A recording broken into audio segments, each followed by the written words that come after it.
The rumbling pollution of moans, groans, hustle and bustle filled the air of the shopping centre and was framed by the occasional shriek of an excited child.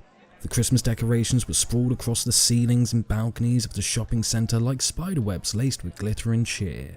It was Christmas Eve all right, and no one was allowed to forget it. Everything seemed to be business as usual for the stores, employees and the late again Christmas shoppers who reluctantly shoved and pushed their way through the shopping centre, hoping that their last minute shopping spree would come to an end soon. That was until a crowd began to form on the lower floor of the busy mall. Is he alright? Is he okay? Is he hurt? Is he dead?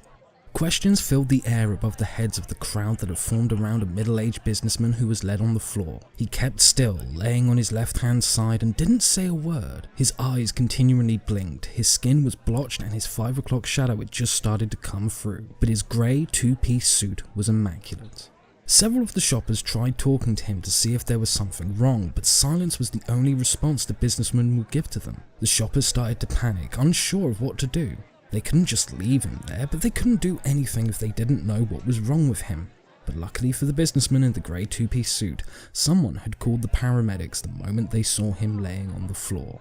He had been there for almost half an hour as the elderly shoppers stayed close by to make sure he was okay, and all while the younger shoppers floated past with their cell phones in hand, videoing the strange occurrence they saw before them. But it wasn't long until the paramedics arrived to handle the situation.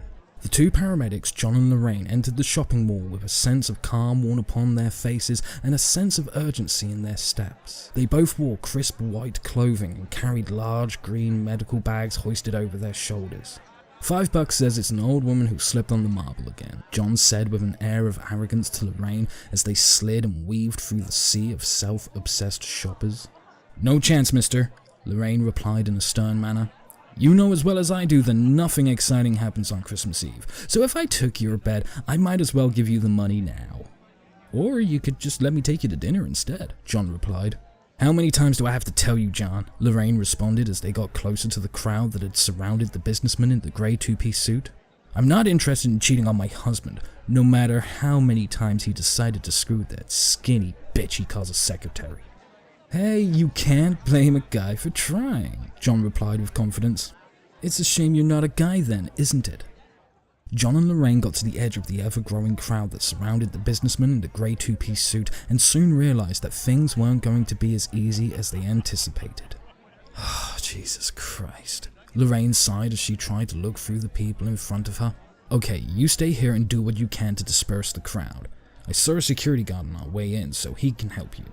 I'm gonna try and get through all of this and see what's going on. You got it, John replied as Lorraine squeezed into the outskirts of the crowd. She didn't like to push and shove the bystanders, but she had to treat the situation as urgent until it proved to be otherwise. Excuse me, Lorraine blurted as she weaved and pushed. Paramedic coming through. Could you give me some room, please?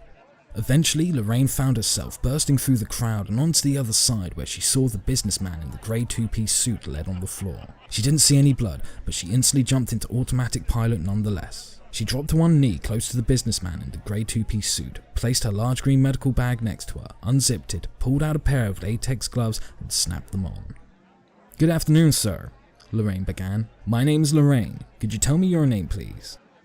I'm fine, the businessman in the grey two-piece suit shouted. Leave me alone! Lorraine was taken aback by the volatile response she received, but she had to press further to understand what was going on. Sir, I'm a paramedic and I'm here to help you, Lorraine said in a soft and warming tone, hoping that the businessman in the grey two-piece suit would be kinder towards her. It's not me who needs help, he replied with venom in his voice. It's these idiots who are just staring and lurking. I'm a healthy 43-year-old man. I have no broken bones, no neck or back problems, no heart problems. In fact, the only thing wrong with me is that I had a sneezing fit this morning shortly after breakfast. Could you all please give us some room? Lorraine shouted as she turned her head around in order to address the ever-growing crowd. The shoppers shuffled back slightly, giving Lorraine and the businessman in the grey two-piece suit a little more room as requested. Lorraine turned her attention back to the businessman as he continued to lay still on the floor. Then could you tell me, sir, if there is nothing wrong with you, then why are you laying on the floor? It's none of your business, the businessman in the grey two-piece suit replied. Besides, I know what you're thinking. Yes, this is strange, but this concerns no one here except me. I'm not causing any harm to anyone, so all I need from you and all of these vultures is for everyone to go about their business as usual and leave me the hell alone. Lorraine wasn't quite sure what to do. Something wasn't right and she could feel it in her gut. But then she looked at the businessman's eyes. He couldn't stop blinking. It was as if he was trying to stop himself from crying. So Lorraine looked around at the faces of the concerned bystanders as she tried to process her thoughts, when all of a sudden she had an idea that no one else seemed to have thought of trying. "Will you just leave already?" the businessman in the grey two-piece suit demanded as he continued to lay still on the floor. Lorraine turned her head back to focus on the businessman and forgot about the crowd around her. "I can't do that, I'm afraid," Lorraine replied as she began to lower her body onto the floor. "What are you doing?" asked the businessman in the grey two-piece suit as panic swept across his face while the rest of his body remained still and motionless. "Just relax," Lorraine said in a comforting manner. She laid her body on the floor and mirrored the position that the businessman in the grey two-piece suit was laid in.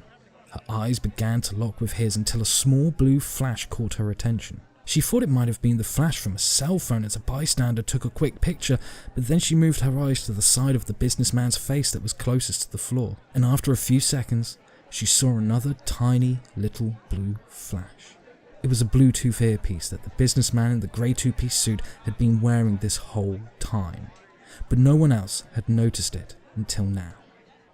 "My name is Gary," the businessman in the grey two-piece suit said to Lorraine in a hushed tone as his skin slowly turned white from the fear that flooded through his veins. "It's nice to meet you, Gary," Lorraine replied.